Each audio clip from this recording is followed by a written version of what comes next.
Hello everybody, welcome back to the channel. My name's Dave, and today on the farm we're going to be making some compost.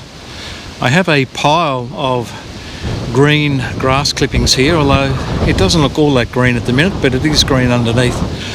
I cut quite a bit of grass yesterday and I've got it piled up here, and what I'm going to do is mix it with some older grass that's been breaking down for quite a few months and make a big mound of compost, so it'll be ready to put on the garden and to use in spring.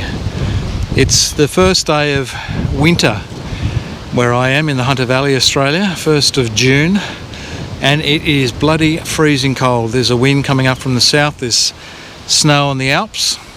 Nice sunny day, but it is cold.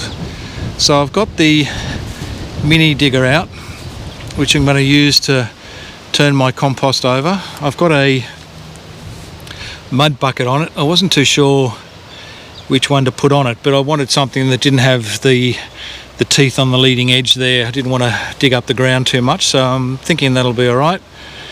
And over here I actually have my older pile of compost that's in here. So it's in an old rainwater tank, and I've been putting grass in here for the last year or so, and it gets so full that it's actually overflowed. So what I want to do is come in and try and lift this tank out of the way and then drag all of this material sort of out there and then mix it with the green material and start making a huge pile of compost.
So this is what's under the tank.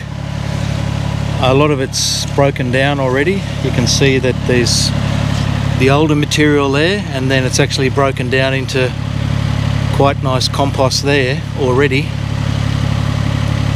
So, and there's dirt and stuff there as well. So I'm going to drag all this out and then come over to the grass pile over here and then mix it with this pile over here.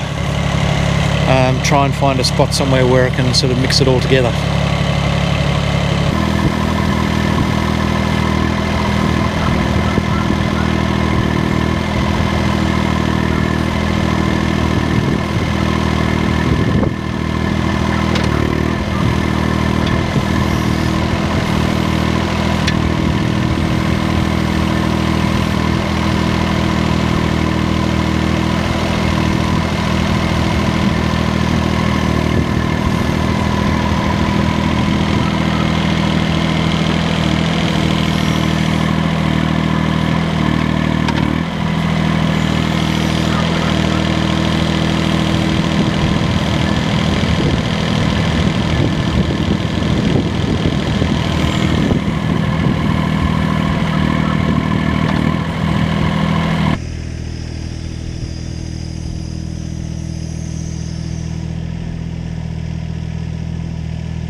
I'll just get some water going and put it on the top of my pile here just to keep it all nice and wet.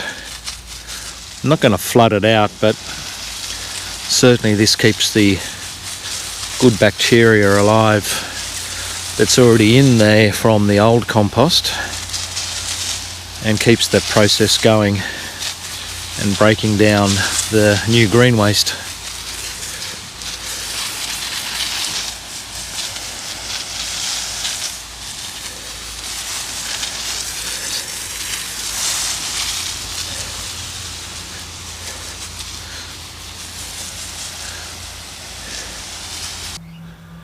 So that all went pretty well. I've pulled out most of the old compost from there and dragged it along here, and I think the bucket choice was pretty good because I've just gone across the top of the existing grass but haven't really damaged it at all, so I think that was the right choice.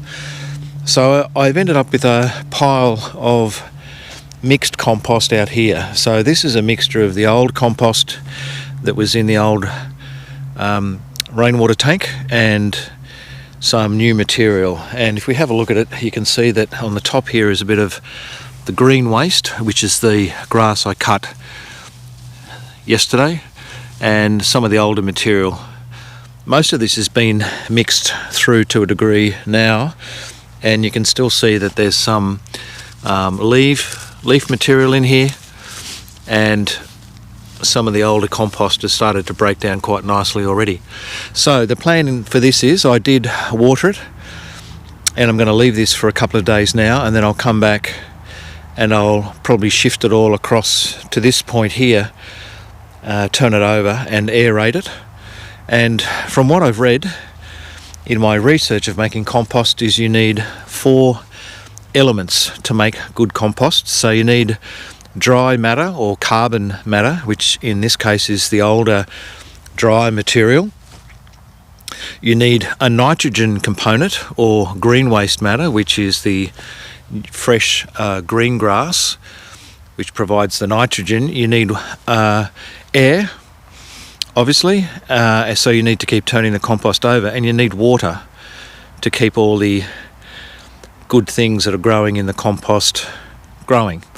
So the 4 things, and I think over a month or so that this should break down to be quite a nice pile of compost, as long as I keep moving it around, turning it over and keeping the air in it. Where the excavator tracks have been, it hasn't really torn up the grass too much. All this will grow back pretty quick, and it has been frightfully wet as well as being cold here lately, but this area is not too bad, so I don't think there will be any effects from running over this with the excavator tracks. I'd actually forgotten that I had this ag pipe, but it was sitting under a whole heap of old grass clippings at the back of the tank. I sort of knew it was there, but I had forgotten about it, and unfortunately the sock has sort of now rotted away on it, but certainly I can use that ag pipe. There's a fair bit there, so that'll come in useful. So the rainwater tank lives to be reused another day. It was good that I managed to get it out in one piece. So what I'll do is I'll probably just move this along a bit, drag it back here into an area where I can start making another pile of compost, and I can start filling that up again and letting that break down, and then I'll start the process over again. As an indicator of how good compost can be, here I've got my red robin Photinia trees that are in a hedge line, and these are all about the same size, but you get to the point where they were just in front of where the compost bin was, and you can see that they're probably 3 times the height, and the old compost bin was just behind here. So that's a great example on how much the compost does for the soil. So it's got into that soil and provided a really good base for those trees to grow, and those trees are exactly the same age as those trees.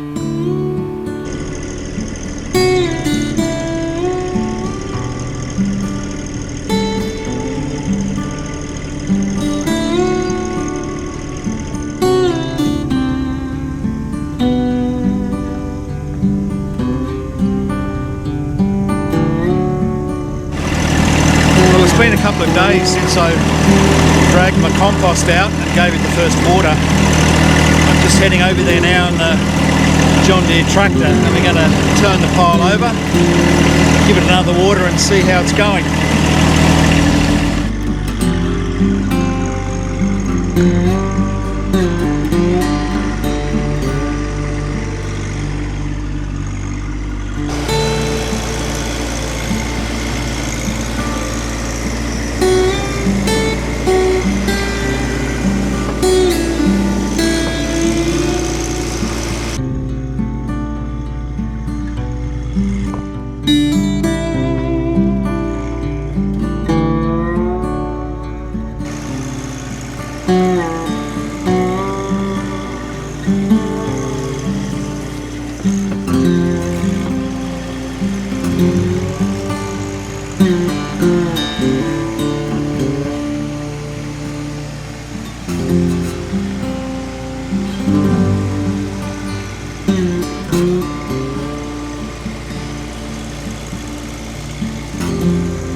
I don't know if you saw it on the video, but when I took the first couple of scoops out of the pile, there was steam coming out, so I think that's a good thing. It means that there's lots of heat down there. So I'll just give it another water now and let the process keep going, and then in a couple of days I'll come back and turn it over again.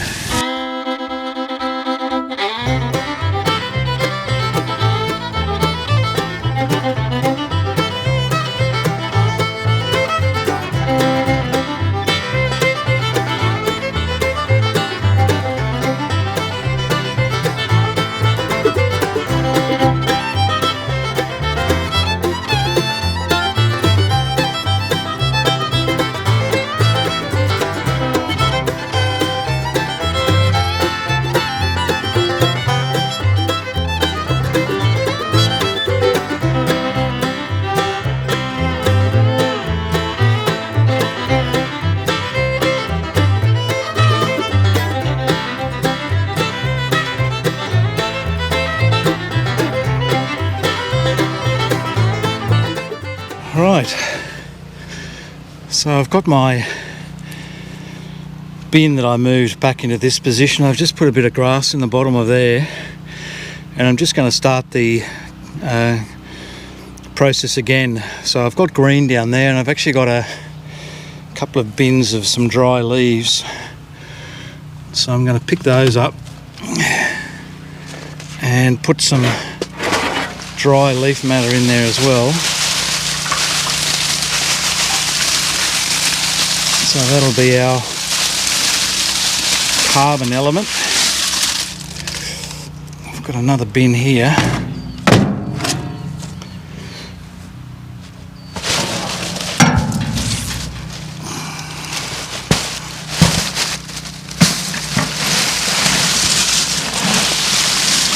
So all these leaves are from under some of my red robin Photinia trees that are more advanced, and all these have fallen off the last couple of months, and they've been sitting under the tree for quite a while, and some of them are already broken down quite a bit, and there's a mixture of dirt in there as well, so I think that's going to work quite well. Just put it in layers there, and I'll give it a water.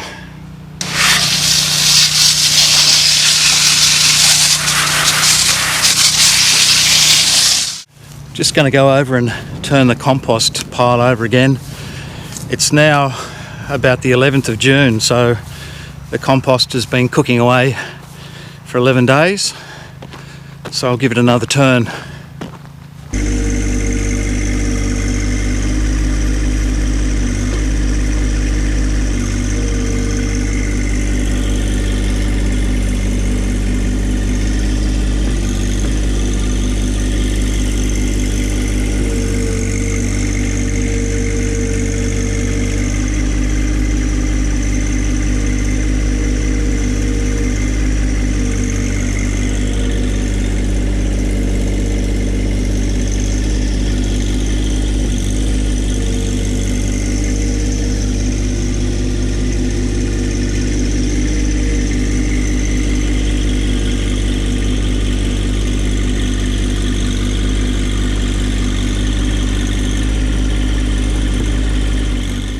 Well, there we are. I've just turned the pile over for the third time, and I don't know if it's just me, but I think I can actually see it breaking down. I think the pile is actually getting browner.